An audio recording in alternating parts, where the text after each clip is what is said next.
Hello and welcome to the Shakespeare Podcast.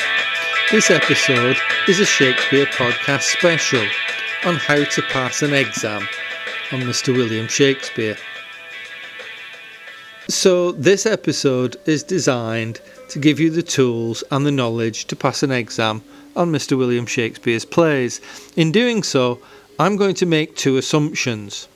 Firstly, that the exam you're doing is based on writing an essay or series of essays on a play by Shakespeare. And secondly, that you want to pass the exam and get the best grade you can.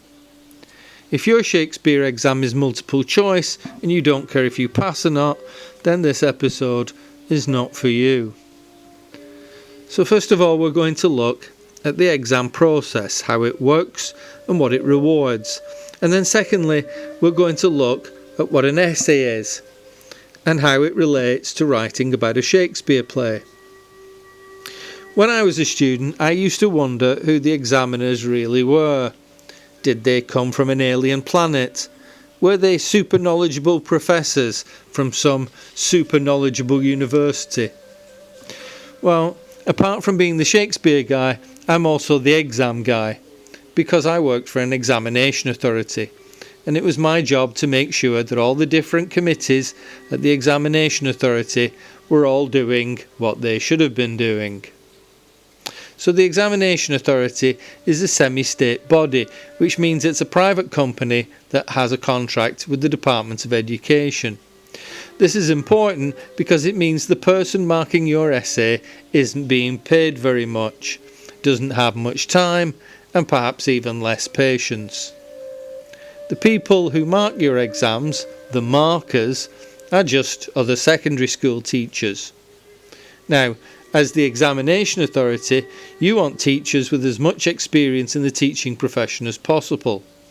Unfortunately, pay scales for teachers go up the longer you've been a teacher, so the most experienced teachers get paid the most. And they don't need an extra few euros for marking exam papers. The best paid teachers, as soon as the last bell rings, they head off to Tuscany and spend the next 3 months in their pyjamas. What you're left with at the examination authority are younger teachers on lower pay and teachers in the middle of a divorce. Thank goodness for divorce, because without it, the examination system would collapse. All the markers are on a list, and after the exam, each marker will receive a box delivered by a private delivery company, FedEx or DHL, somebody like that. The box contains about 250 pages from the exam, the English literature exam, and a large white envelope. In my day, the large white envelope had a wax seal on it and a note on the outside of the envelope saying that if the seal is broken, the box should be returned to the examination authority. Inside the white envelope is a copy of the exam, a marking scheme, and a document entitled, quote, Guidelines for Markers. I have, at one time or another, written all three of these documents. The marking scheme is a shorthand breakdown of which category your exam paper should be placed in, either by marks, say out of 40, or a percentage, or letters like an A, a B, a C, or a D, or a mixture of those different systems. What it means is that while reading your essay, the marker is already thinking about which category you, as a candidate, should be put in. The Guidelines for Markers explains some of the basis of the exam process. Here are a few of the highlights that you will need to know as a candidate. It is a legal requirement that the exam is, quote, open to all candidates. Translation. There's an easy question on the exam. Your job is to find the easy question on the exam. Please note, you get no extra marks, 0 extra marks for picking a difficult question. If anything, you will be penalised for picking a difficult question. So if English is like your subject and you want to make the exam more interesting by picking a difficult question, you would be wrong. WRONG, wrong. If you want to be interesting, do that on your Instagram page. Do not do it in an exam. This is just about getting marks, so pick the easiest way to get the most marks. That means picking the easy question. And I'll talk to you about how to do that later in the podcast. It is also a legal requirement that a marker can only give a candidate marks. It's against the rules, it's against the law, verboten, for a marker to deduct marks from a candidate. So think about this for a minute. The marker cannot deduct marks because they don't agree with your argument or your viewpoint. It's not their job to have an opinion on Macbeth or Othello. As a marker, their job is to award marks or not award marks. It is not their job to assess whether your view of Macbeth coincides with their own view.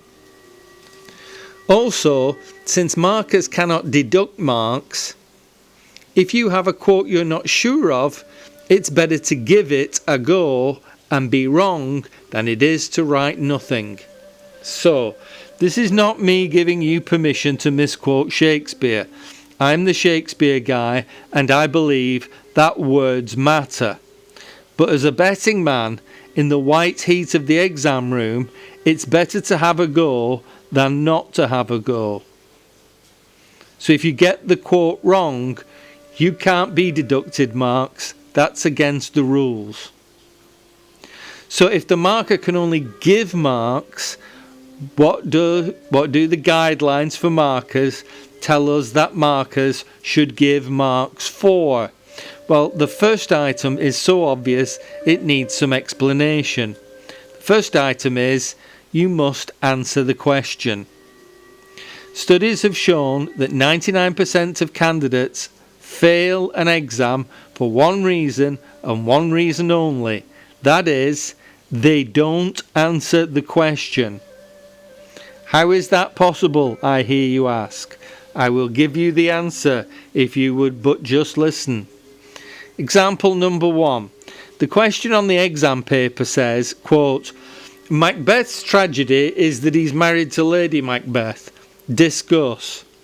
And the candidate responds to this question by writing down everything they know about Macbeth in a kind of jumbled mess. You know, like Macbeth is set in Scotland, he kills Duncan, then he kills some other fella, and so on and so on and so on. This candidate fails because they didn't answer the question. Example 2. The candidate doesn't understand the question. The question on the exam paper says, quote, compare and contrast the character of Hamlet with the character of Laertes. The candidate doesn't realise that in English the word compare means to show the similarities between two things. As a consequence, the candidate only contrasts Hamlet and Laertes, i.e. shows how they are different. So let's say the question is worth 40 marks. By only answering half the question, you can only be marked out of 20. Let's say your answer is about an average answer, so that you get 10 out of that 20. But the whole question was for 40 marks and you only got 10. That's 25%. This candidate fails because they also didn't answer the question. So the first thing you have to do is answer the question. The second thing you have to do is, quote, show knowledge of the text. Knowledge of the text can be pretty basic. If you know that Macbeth murders Duncan in Act 2 of the play, that counts as knowledge of the text. The even better news is, if you answer the question and you show knowledge of the text, you have to pass the exam, or at least this part of the exam. That's all. That's it. If you can do those two things, answer the question and show knowledge of the text, you pass. It couldn't be any easier. So once you've passed, how do you move up the grades? Here's the easiest way to move your paper into the higher echelons of the marking scheme. For old-timers, the A and the B students. In my day, you couldn't get an A or a B in an exam like this without quoting directly from the text. Here's the difference. If you know that Macbeth is informed of Lady Macbeth's death in Act 5, Scene 5, that shows knowledge of the text. But if you write that in Act 5, Scene 5, Satan informs Macbeth that, quote, "The Queen, my lord, is dead," to which Macbeth replies, quote, "She should have died hereafter," that shows what is known as, quote, in-depth knowledge of the text, and therefore puts you in a higher grade bracket. So when you're studying or revising Macbeth or any other Shakespeare play, you should be collecting quotes from the text that can be used in multiple exam situations. So the quote I've just given you as an example from Act 5, Scene 5 of Macbeth is useful for a number of exam questions. If you're doing Macbeth, you know that there'll be questions on the exam about the character of Macbeth, about Lady Macbeth, about the relationship between the two of them. So if the question is about the decline of their relationship in the play, the quote, "She should have died hereafter," shows Macbeth's indifference to his wife's death. Another example, taken from Act 1, Scene 7, when Lady Macbeth tells Macbeth to, quote, "Be so much more the man." That quote's good for exam questions on the murder of Duncan, Macbeth's ambition, Lady Macbeth's influence over her husband. Also good for questions on gender, courage, resolve. So you get one quote that you memorise, the fact that it comes from Act 1, Scene 7, and you can use it in multiple different exam questions.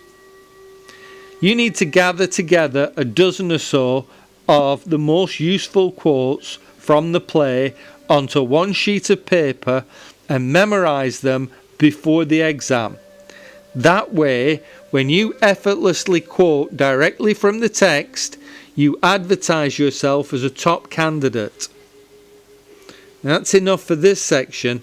In part 2, I'll show you how to pick the easy question and then how to write the essay that'll get you the best grade.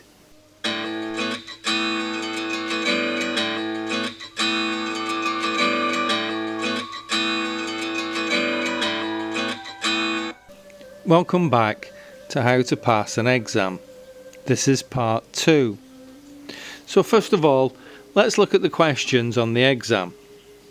You pretty much know from looking at past papers what the questions will be and how they'll be phrased.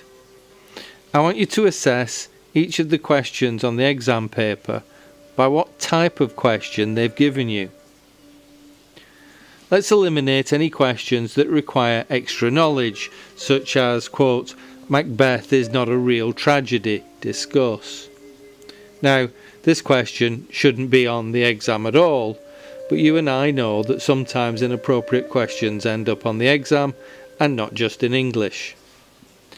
This question is inappropriate because it requires a knowledge of tragedy to answer it, and it's not even specific about what definition of tragedy they want you to discuss.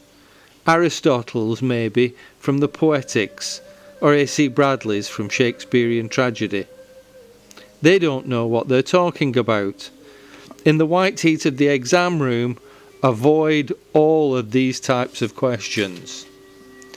The next category of question are the qualified statements. These are the questions that end with the word discuss. Your first impulse should be to avoid discuss questions, but if you have no choice, here's what you do with them.